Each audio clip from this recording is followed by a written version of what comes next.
Now that it's 2025, this is the time of year in which we look back, take stock of our lives, and plan for the future.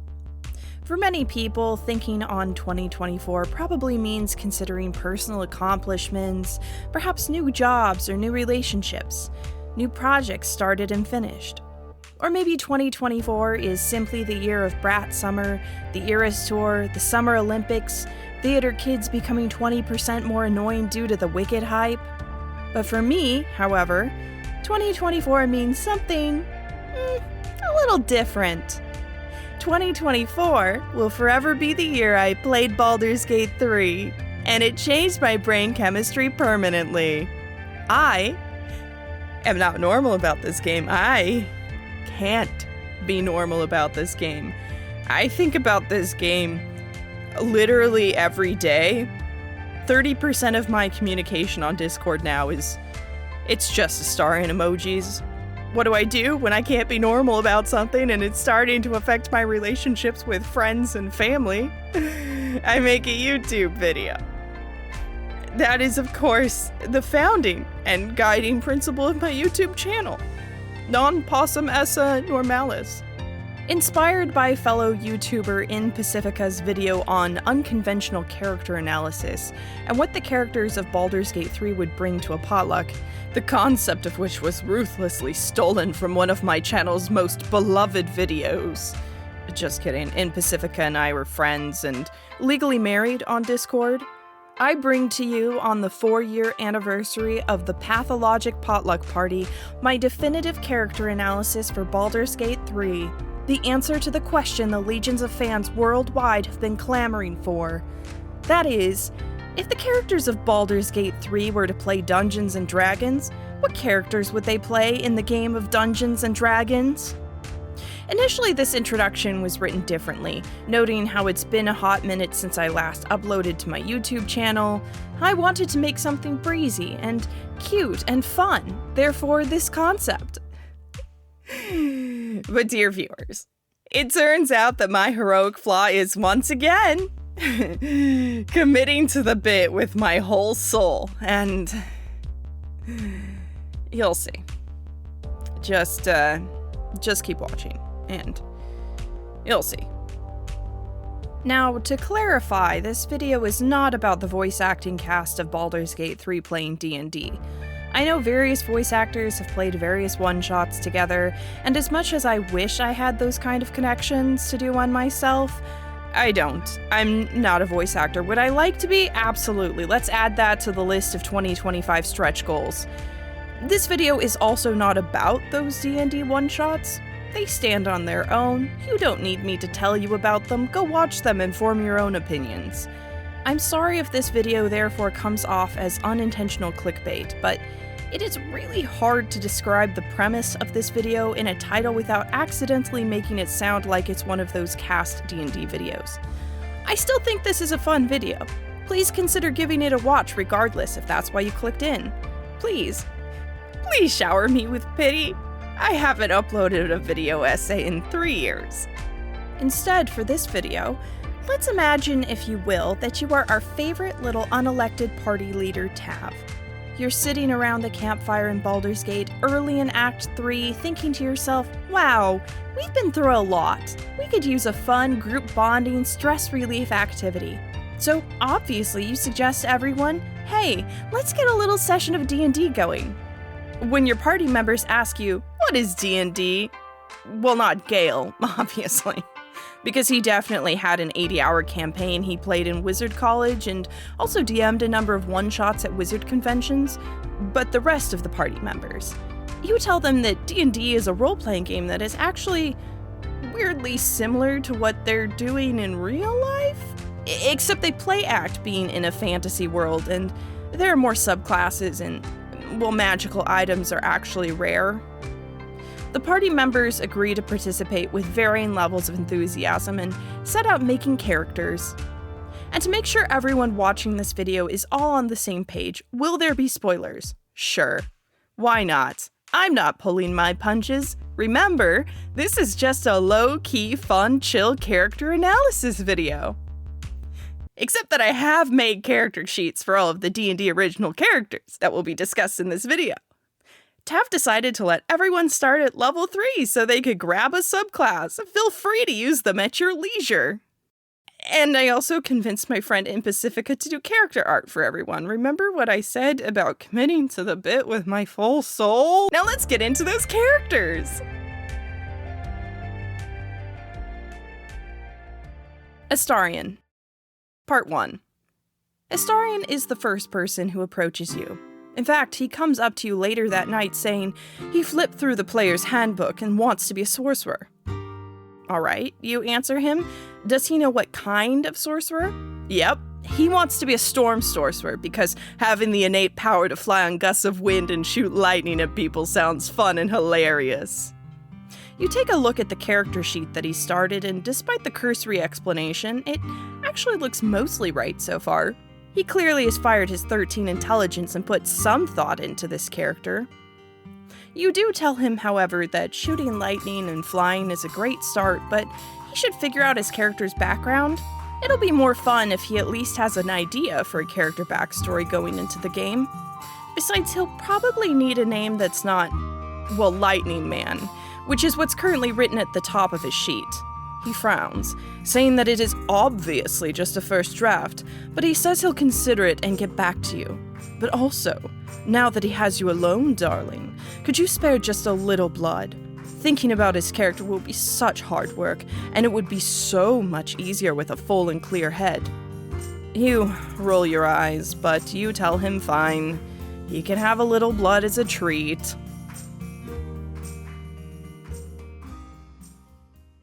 Lae'zel.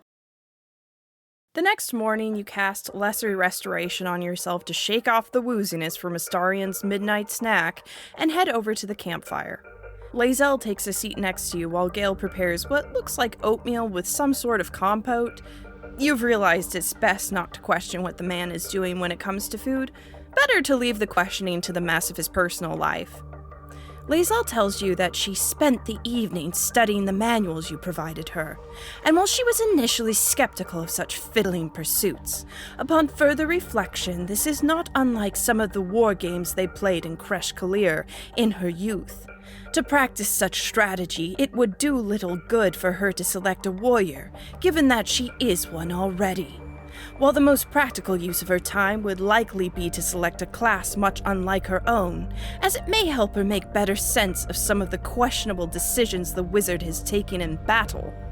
I heard that, Lae'zel, Gale calls from the campfire, as she ignores him with a click of her tongue. She is quite intrigued, however, by the Artificer class. You tell her that's great. The Artificer class has a lot of fun options, and it's basically somewhere in between a wizard and a warrior. Yes, she explains. That was precisely her thought as well. It is good to see that you two have come such a long way since your fated meeting on the Nautiloid, such that your thoughts are now in sync. Lae'zel does struggle a bit with the concept of the character backstory, however. Initially, she's going to make an artificer who, like Lae'zel, is struggling under the noblest of causes, to break her people free from the chains of Vlaakith. You explain, however, that some of the fun of D&D is coming up with a character who's very different from you, and making decisions as that very different character, though it's totally up to Lae'zel. Frowning, she tells you that she'll ponder it. A few days later, she approaches you, triumphant, saying that she has decided. She will be Capiron the Unbreaking, challenger to the false throne to the king of the astral seas, and his consort the Blue Dragon. It is very distinct from her current situation, because Vlaakith is a queen with a red dragon, but Capiron struggles against a king with a blue dragon.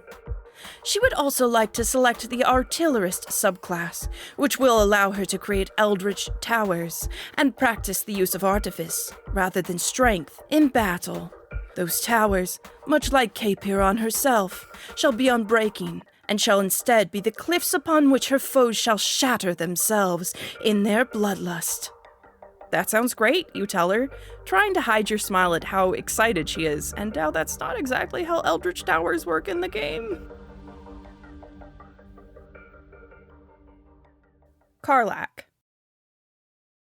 Hey, soldier. Karlach says as she drops a character sheet in your lap while you're waiting for Gale to finish shopping in the market later that day. He'd said that he just wanted to pick up a few spices to improve the foodstuffs you keep finding in basements, random crates off of dead bodies. He'd said that, and now he's definitely picking up some tomes and chuckling both loudly and delightedly, while Astarion eyes the vendor's pockets. You're going to have to keep tabs on both of these men. The last thing you need is for one of the few vendors left in Baldur's Gate to stop trading with you, because your rogue couldn't keep his hands in his pockets and out of other people's. As for Gale, you have too many books at camp already. You've told this to Gale. You've told him before. Ah! You pick up Karlach's character sheet and look it over. It seems pretty thorough. Yeah, Karlach tells you. She got Gale to help her with it this morning while Minthara was making you run through drills. The little wizard man definitely knows his stuff. Basically, she wants to be a bard. Boom. Mama Kay is going on the road with her flute. Fiddle the Flautist is her name. You get it? Her name is Fiddle, but she's a flautist. She chuckles. It's so funny. Gale didn't appreciate it. Fiddle is a College of Valor bard, though. She knows when to play and she knows when to stab. She's ready to take over the Sword Coast with her charisma and charm. But also, Karlach says in a lower voice, between the two of you, Fiddle has some debts to some bad men that she needs to pay off. Gale has explained this whole roleplay thing, and how sometimes it's fun if your character has secrets that come out later in the game. Let's just say that the crime in Baldur's Gate isn't just relegated to the Thieves Guild, and if she doesn't show up with a large sum of gold within a few months, things are gonna get real bad when a certain crime family comes looking for her. You frown up at Karlach. There's something about the way she's talking that makes you think this scenario is more than just hypothetical. You ask her if there's something you should be worried about? Karlach brushes your concerns away. Nah, she sorted that out a long time ago. Now she's free as a bird. Well, as soon as she kills Gortash. She's sure she'll feel a lot better once he's dead. Anyways, is she good to go? This whole thing sounds real fun. Yeah, this all looks good, you tell her, before glancing back across the street where Gale appears to be trying to haggle for the book now. You sigh and cross to the vendor with Karlach, telling her she may have to bodily part the man from the tome because Gale has already exceeded his book's allowance for the week. Minthara. You get back to camp after a long day spent in the city, which somehow involved far more time in the sewers than can be sanitary. You're ready to sink down around the cookpot, which Jaheira has been watching for Gale, when Minthara approaches you. Tav. She addresses you with a curt smile. Good, you're here. She has been eagerly awaiting your arrival. The two of you have much to discuss. Before you can tell Minthara, you just want a moment to rest. She's walking off towards her tent, and you know if you don't follow, she'll wake you up in the middle of the night to run drills with her, to learn the importance of sisterhood for the people with whom you entrust your life, or something like that. In times past, you've also noticed her adding under her breath that she has poisoned you with a placebo a number of times, and you have never once caught her, so you must train yourself to be wary, even of the people you trust, before it kills you. You've tried to explain to Minthara that as a bard, you don't really need drills. Your magic works just fine without you using a sword. Also, most people don't poison their friends, so you're not super worried about that. But each time, she just eyes your arm muscles and gives a humph and mutters something horrific about how you would be treated in Menzoberranzan. You've learned to tune her out when she brings up her hometown because not a single thing Minthara has told you about it makes you feel safe or happy afterwards. And then she'll make you do the drills anyways. You know she's grateful to you for saving her life, and that's why this keeps happening, but her gratitude is painful. It's so painful on your arms. This time, however, she merely takes you back to her tent and beckons you inside. Once the door is closed and you're staring at her nervously, she explains that she does not want the others to overhear her character design. It would not do for them to have such an advantage. You try to tell her that D&D isn't really meant as a competitive game, and she just laughs. All games are competitive, she tells you, and anyone who believes otherwise is already lost. Now to the matter of her character, she tells you. She shall play as Zarna Zomtor, a child of peasants, who is on the path to becoming the greatest assassin in all of the Underdark. She's also stifling laughter as she says the name of her character. When you ask her what's so funny, she cryptically replies that the humor will reveal itself in time. You have no idea what that means. But it doesn't matter, because Minthara is continuing with her character's backstory. Zarna, she iterates, was born blind and cast into the Underdark for weakness, but she was instead adopted by hook horrors and raised to hunt on scent and sound alone. With her lowly birth and feral upbringing, she can ingratiate herself into any society without suspicion, the killer that no one sees coming until they see nothing at all. You momentarily consider asking whether disabled children and Menzoberranzan really are cast into the Underdark to fend for themselves before you decide that no. No, you don't want the answer to that question. You're just going to accept Minthara's blind character, who you can already tell will be precariously teetering on the edge of, is this good disabled representation? Is this bad disabled representation? Who knows? The entire game. There are other questions on your mind, however, as she grimly hands you her character sheet for an assassin rogue. You tell Minthara that you're a little confused. If Zarna was raised by hook horrors, how can she enter Drow or any other society? How does she know how to speak languages? Does she even know how clothes work? Minthara chuckles. Of course Zarna knows such things. In time she will be the Underdark's greatest assassin. When you attempt to protest, she says that hook horrors have been known to adopt humanoids in the past. Did you not encounter such a person yourself? She has heard as much from Astarion. Was that person not capable of speech and dress? Well, yes, you tell her, but he was half mad when you met him, and an adult when the hook horrors found him. It's not really the same situation? Minthara looks thoughtful. Yes, she says. This does seem like an area ripe for experimentation. You encounter so many refugee foundlings. Perhaps rather than leaving them to fend for themselves on the streets of Baldur's Gate, she could bring one or more to the Underdark to test her theory. And before she gets further, you cut her off saying that you've thought it over. She's definitely right, yeah. But also, after you leave her tent, you do mutter a word to Karlach and Wyll about keeping an eye on Minthara the next time she's around any children.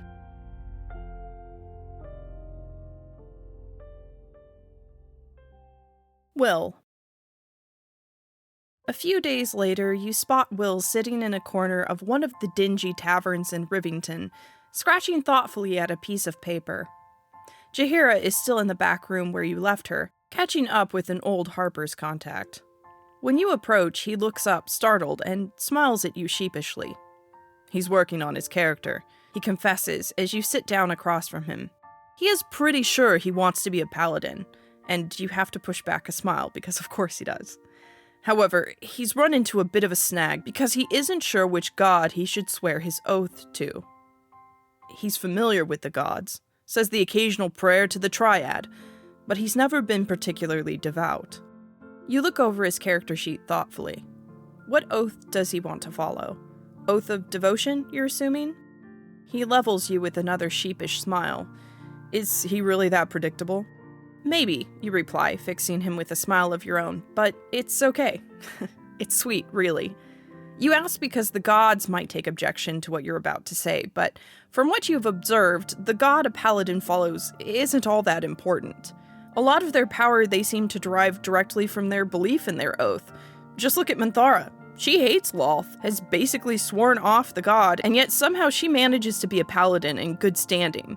Her saltiness drives her divine smite.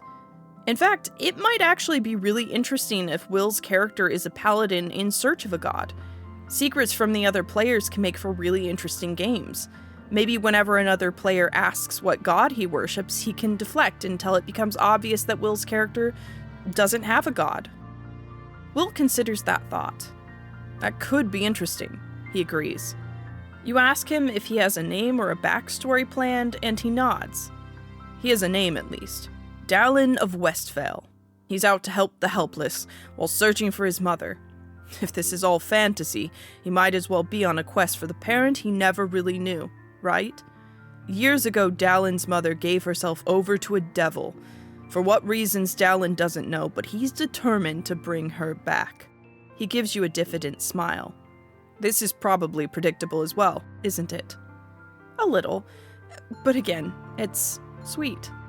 Is he hoping to kill Minthara at some point in the game? Wyll laughs. The thought had crossed his mind, but he's not sure.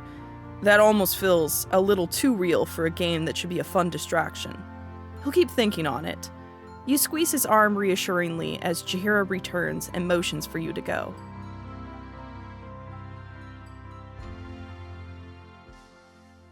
Jaheira. Right before dinner, as you finish wiping the blood off of your face from yet another day of fighting. Seriously, this is not what you had in mind when you told yourself you could quit your job at the counting house, pursue your musical dreams for a year. Jaheira walks up to you and unceremoniously hands you a paper. Here, cub, she tells you. You look over the character sheet she's just given you, which is entitled Blanc, no last name, a totem warrior barbarian. You suppose that fits for Jaheira. Blanc is a professional wrestler, she tells you. She grins as you blink back at her in surprise. You heard that right, she continues. Blanc fights for the Waterdeep Wrestling Establishment, even won the title a few times too.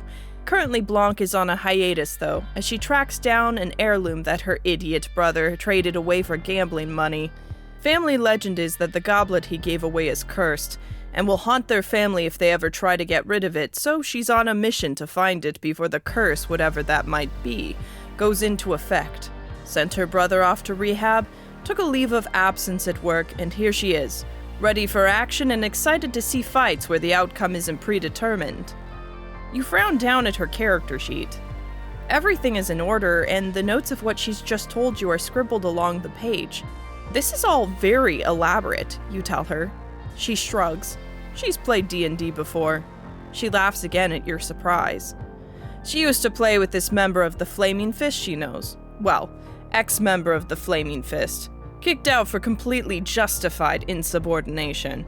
A kid with a lot of energy who needed some place to channel it. It's a fun idea of you to start a campaign, though. Maybe it'll help keep Astarion out of trouble, the way it helped Rion. You watch her baffled as she walks over to help Gale finish the last of the cooking. There has got to be more of a story there. You'll get it out of her someday. Maybe. Probably. Hopefully. You'll probably get it out of her someday when she's had a glass too many at dinner and you come in prepared with detect thoughts.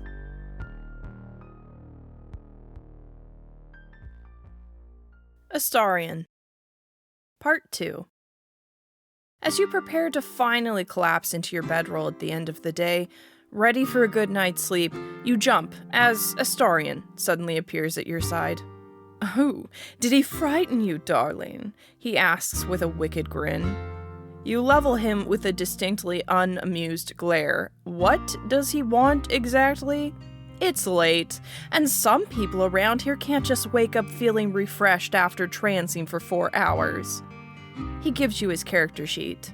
He trusts that everything is in order, he says, studying his nails. Gale helped him with some of the particulars.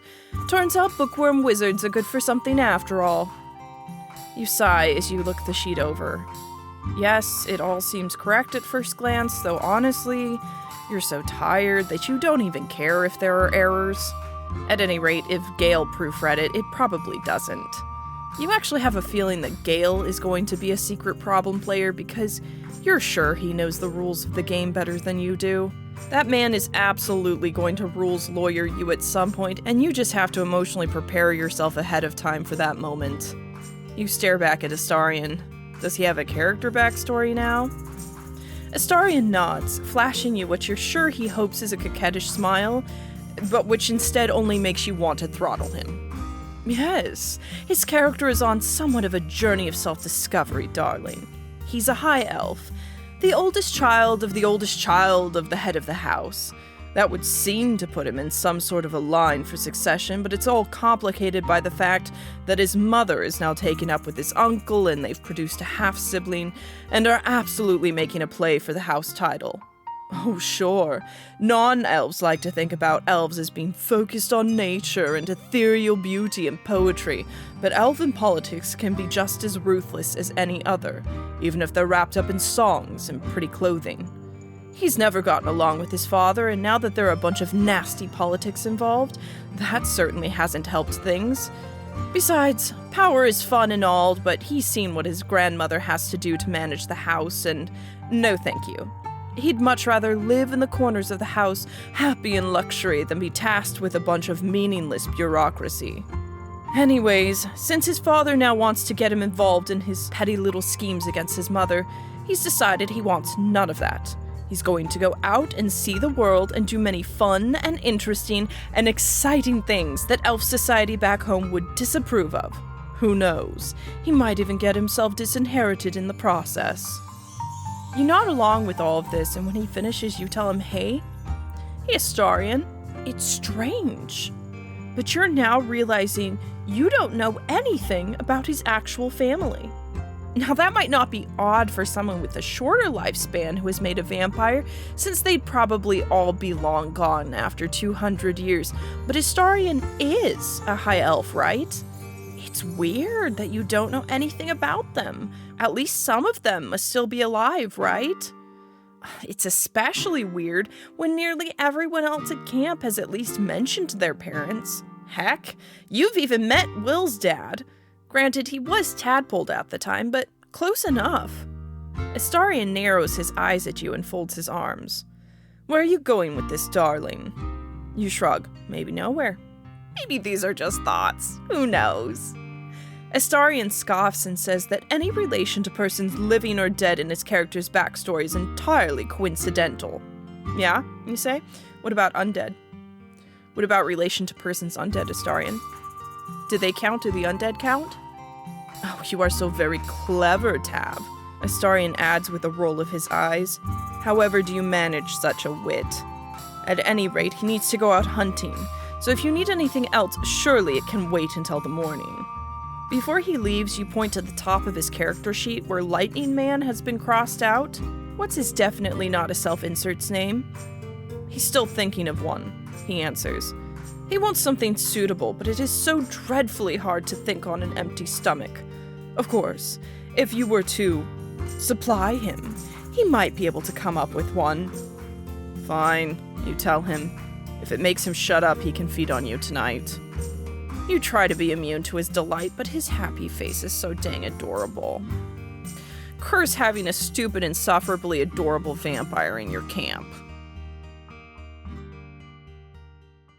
Halsin. As you're eating breakfast the next day, you realize that you really need to get these characters wrapped up. You have some ideas for a simple campaign that should allow people to dip in and out as they please, and you'd like to get going while the ideas are fresh in your head. But you're still waiting on characters from 3 people. Well, 4 technically, but you're pretty sure he won't be joining. You hope he won't be joining. You approach Halsin, who sits at his tent, thoughtfully carving. He smiles as you draw near. Hey, you tell him, it's totally fine if it's not his speed, but you're hoping to get started on that game you told the camp about earlier this 10-day? You just want to know if he's interested. Halsin laughs quietly.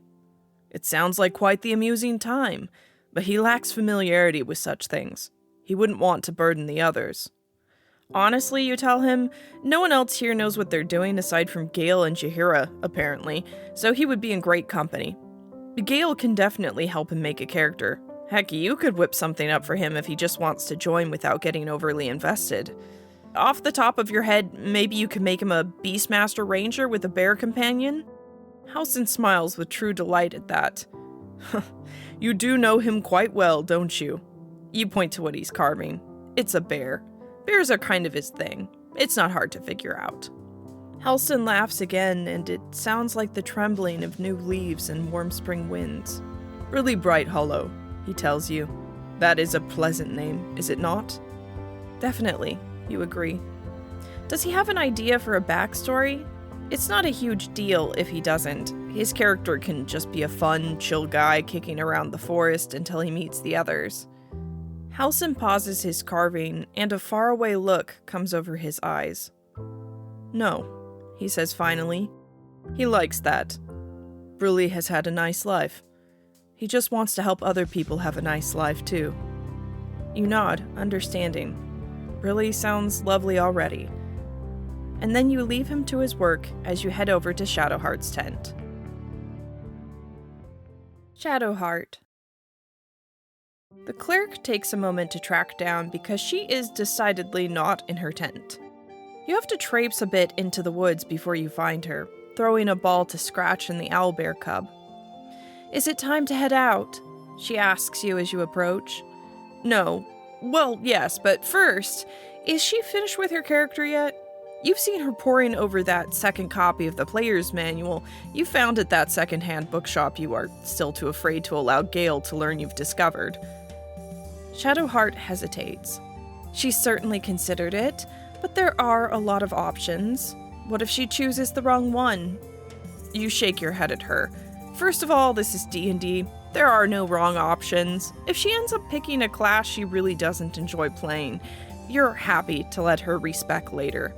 Second of all, you both know she's going to play as a Gloomstalker Ranger.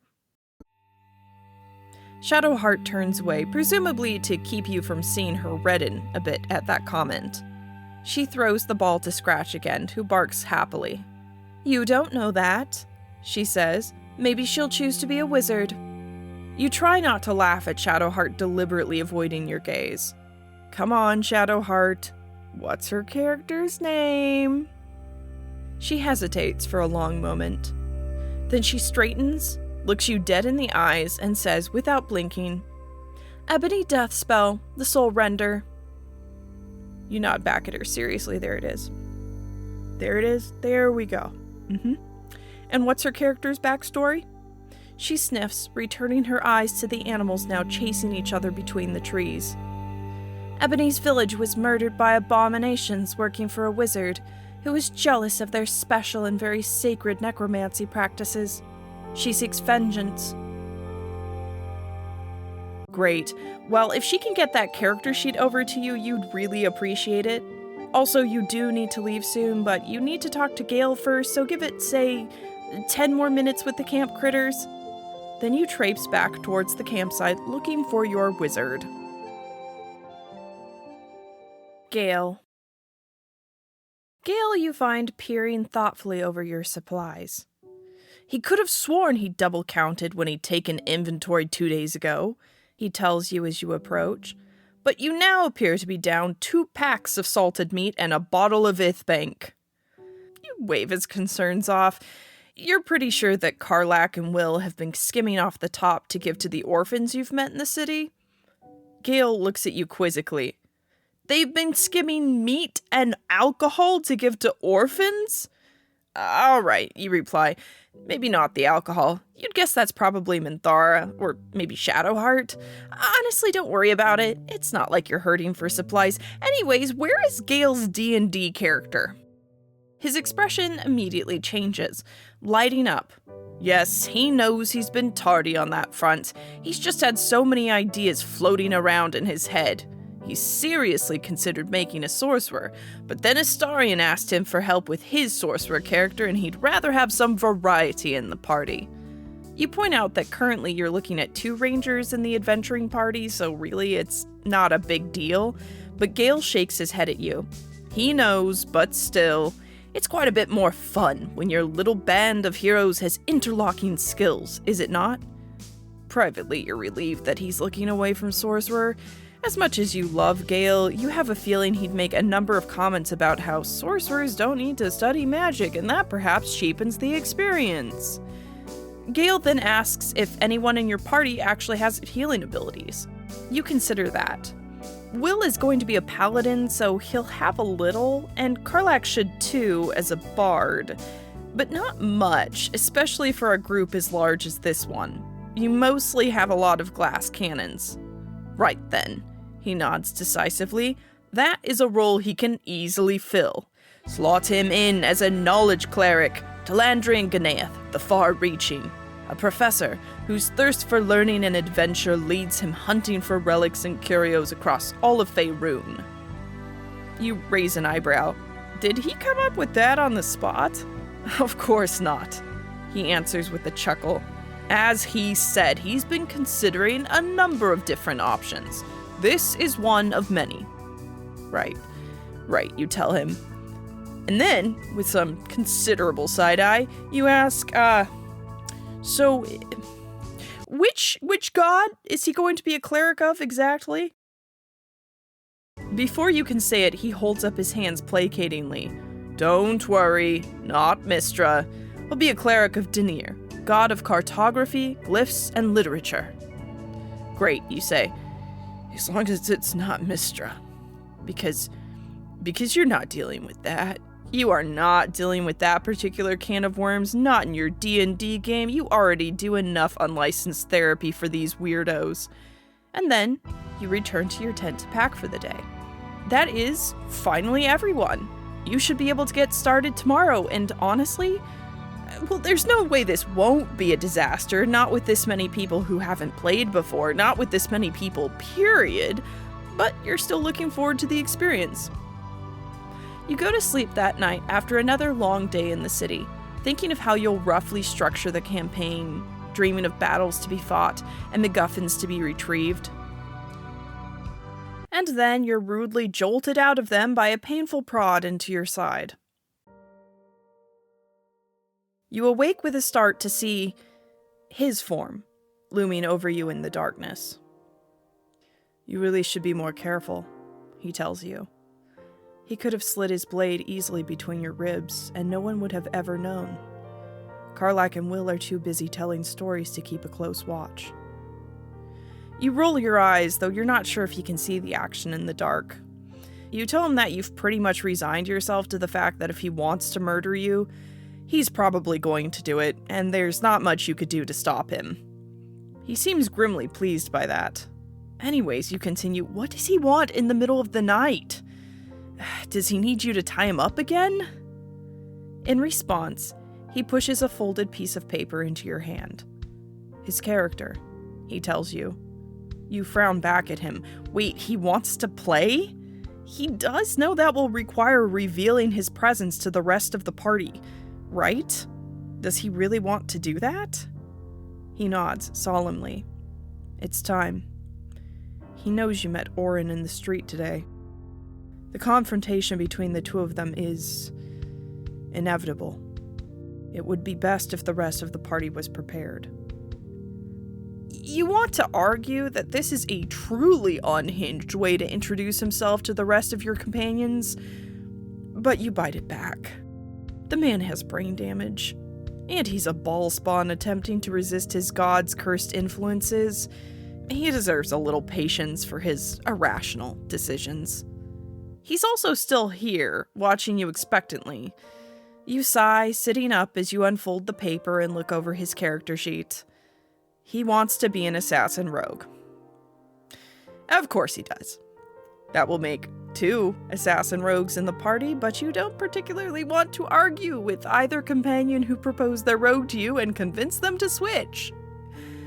There's no information on the character backstory, just the name Brian written on top. Brian, seriously? That's what he wants to go with? You look up at him. His expression hasn't changed. Yes. Do you have a problem with that? No. You tell him warily. Looks great. Campaign starts tomorrow after dinner. Please do not simply appear out of the shadows and show up in the middle of camp, because there's already going to be mayhem when you introduce him to the rest of the group. You spend another long day in Baldur's Gate. Minthara almost gets arrested when she calls a member of the Flaming Fist weak, and the sort of unfortunate male who is neither competent enough to serve in battle, nor pretty enough to serve in bed. Fortunately, you manage to talk him down, though Minthara loudly states as he leaves that the absolute lack of backbone in the city's peacekeeping force is exactly why a so-called lordling was able to take over the city so easily. The weak always crave strong leadership. You quickly tug the party into an alley before the Fist can change his mind and throw all of you in jail. Other than that, however, you manage to avoid getting attacked, ambushed, or otherwise beaten the entire day. You also find a gaming shop and buy enough dice to go around, so overall, a resounding success. That evening, as Gale is finishing up the meal, there is some palpable excitement about the impending game, which is good. You weren't totally sure how the idea would be received, outside of Gale, of course. So it's nice to see Lae'zel explaining the particulars of Eldritch Towers to Wyll, and Karlach listening raptly as Jaheira outlines her previous campaign. Minthara suddenly pulls you aside, chuckling to herself, which is never a good sign. She asks you if you've heard the name of Shadowheart's dark assassin. Yes, you tell her, of course. She's really stifling back laughter now. Her own character name, Zarna Zomtor, means shadow ghost from House Children of the Abyss. You see, she predicted exactly the form that Shadowheart's character would take and preemptively created an even darker, edgier assassin herself. She chuckles. And you find yourself chuckling too. Because it's so mean, but it's also so funny. For once, you're on the same page with Minthara's dark humor. Then you sternly tell her that Shadowheart can never know what she just told you. Of course she wouldn't tell Shadowheart, she replies. The cleric would never survive being perceived. After Gale serves out his latest creation, Coco Van with the side of roasted vegetables, seriously, how does the man do it? Astarion takes a seat next to you, around the fire. You find yourself tensing preemptively. You're sure that says nothing about your relationship with the pale elf? He's figured out his character's name, he tells you unceremoniously. Then he pauses until you realize that he's waiting for you to react, or watch him perform, or do a trick, or something like that. When you finally look over at him, he straightens just a bit, and tells you his character is named Evander Quellerin Holybrook of Nightswallow. That's great, you say. There's no way you're saying all that every time you need to address his character. You're just gonna call him Evan. Astarion looks at you irritably. Of course he doesn't expect you to use the full title every time. That's why his character's nickname is Van. Yeah, that's what you said. Evan. No, he didn't say Evan, he said Van. From nearby, Karlach chimes in that she also heard Evan. It sounds like his nickname is Evan now. Astarion mutters something that sounds like horrible wretches, and moves to the other side of the cook fire to sit next to Halsin. He fixes you with an intense glare that you somehow know. In your bones. He will later parlay into letting him feed on you tonight. But you don't think more on that because you're distracted by a dragonborn, suddenly detaching himself from the shadows at the edge of the camp. Well, you suppose at least he's on the edges and not in the middle. You suppose that counts as, technically, following your instructions. Unfortunately, with this many pairs of eyes around, you're not the only one who notices the shady figure. Lae'zel spots him first and immediately stands to draw her greatsword. And so you find yourself rushing to the other side of camp before things become bloody, greeting him with, "Wow! You're so glad he made it, it's so good to have him here!" You've been thinking all day on how to introduce this man to your companions, and you finally settled on, there is no good way. And the truth probably will not help matters. So you address the camp saying that, oh, this is actually your good friend. Your old good friend from Baldur's Gate whom you ran into the other day while everyone else was shopping. And he's a very good sorcerer actually, and he's here to help you with your mission against the Absolute. You fix him with a pointed glare, hoping that he catches on to the lie. Most days, you are a very good liar. You are a bard, after all. Unfortunately for you, two things are working against you at this moment. First, your companions know you quite well by now. Second, and probably more importantly, before you can stop him, he introduces himself as the Dark Urge. That immediately makes all eyebrows go up. Even when you try to soften it by saying that, oh, ha, ha, ha, your old friend whom you've known for many years can be quite dramatic sometimes. He usually just goes by Dirge, isn't that right? You end with a pointed glance in his direction. You usher him toward the campfire, where Gale reluctantly provides him with a plate, and then, before you can do anything else, Jaheira is gesturing for you to speak with her privately. Hey, Cub, she says genially. She hopes you had a nice day in the city. Sounds like you accomplished a lot. That's a ball spawn, isn't it? What? No. Of course not. That is your old friend from Baldur's Gate. Your old friend, she repeats back to you. Mr. the Dark Urge. A very normal name for someone who is definitely not a ball spawn. Yes, exactly, you reply. It's an old family name. Are you making fun of his family culture now? Actually, now that you think about it, you're pretty sure his family is Waterdavian, and they moved to Baldur's Gate in the 70s. So, are you going to criticize Waterdeep? Are you going to criticize Waterdavian family names within earshot of Gale? Wow, Jaheira. Just wow. She narrows her eyes at you and doesn't respond, and it's somehow a little terrifying. Your resolve wavers. Fine, you reluctantly tell her. Yes, he's a ball spawn, but he's resisting, okay? He's resisting, and he also has a tadpole, actually, and he's here to help. And that's when Gale suddenly joins your tete-a-tete, saying that he thinks he's figured out who's been stealing your rations. And hold on a minute, did you just say that man is a ball spawn? And he has a tadpole? Tav, have you been hiding a ball spawn all this time? Not all this time, you protest. Just, some of the time. There's a sharp jab at your shoulder, and you turn to see Astarion staring at you with eyes practically glittering with friendliness and charm. Oh, hello, darling, he tells you smoothly.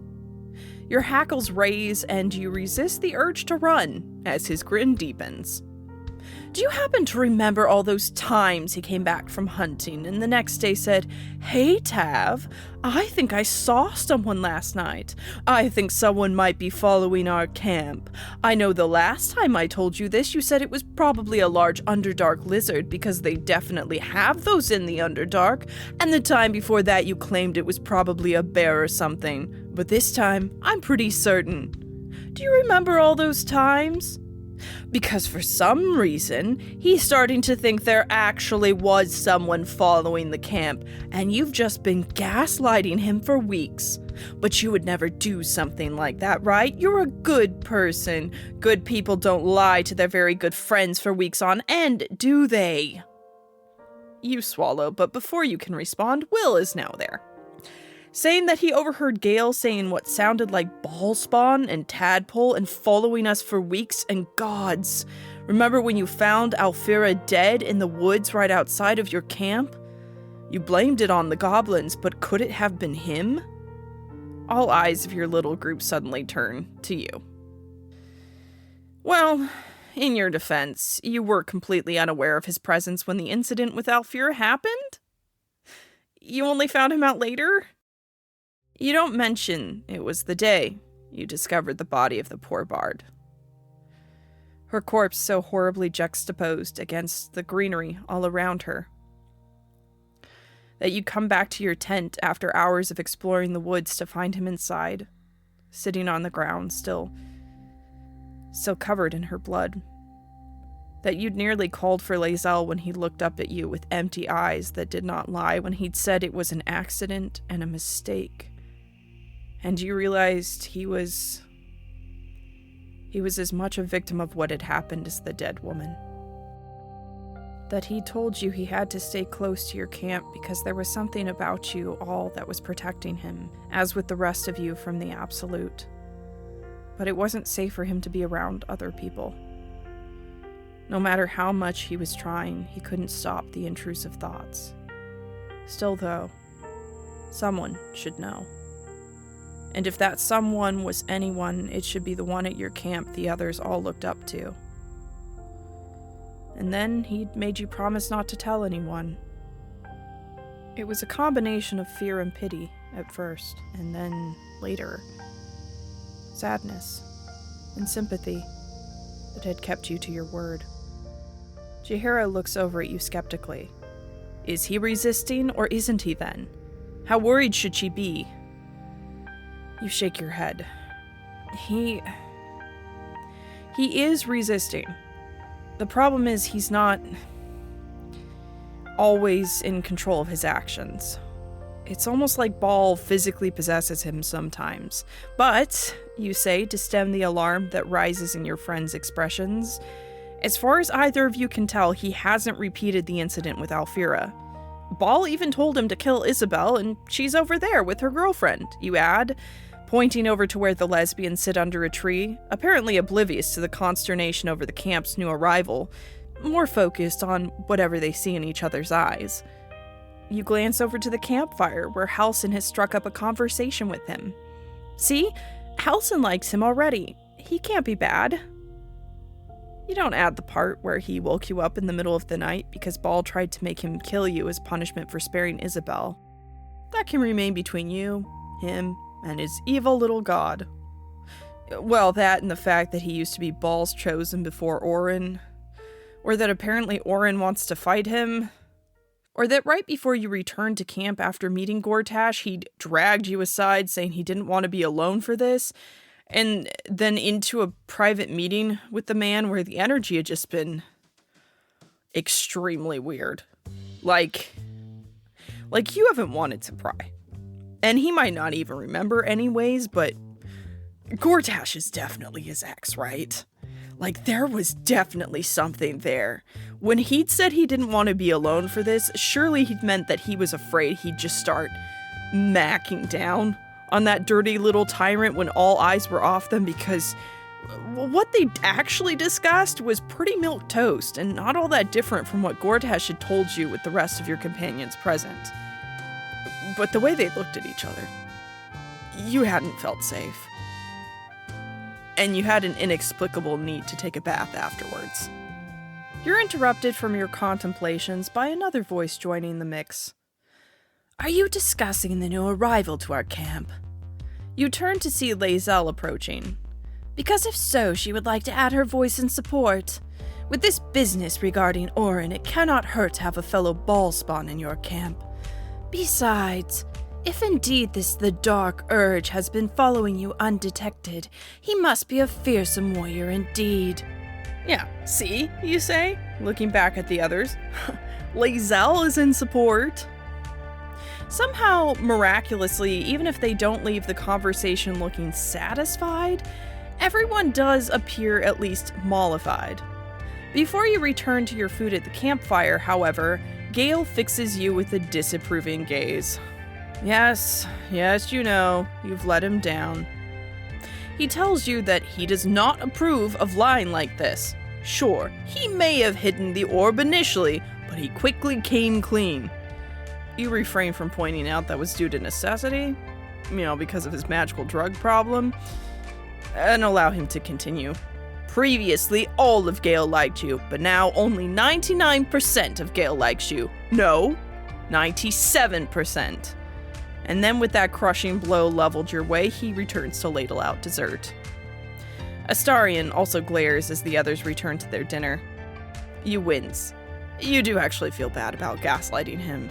You tell him that. He still looks, understandably, pretty furious. Will it help if you let him feed on you again tonight? Astarion scoffs at that. Does it look like you can just, atone for your bad behavior by buying him off so cheaply? Then he pauses, and you let him, because you know a negotiation when you see it. After a moment, he adds that if you let him feed on you a 10-day, he might consider forgiving you. Sure, you agree, without trying to negotiate him down. And then you finally leave him to eat the rest of your meal because the presence of a mysterious dragonborn should not be the focus of this evening. After all, you have a cast of characters ready to meet each other, and they have a very serious game to play. But that, dear viewers, will have to wait for the next video.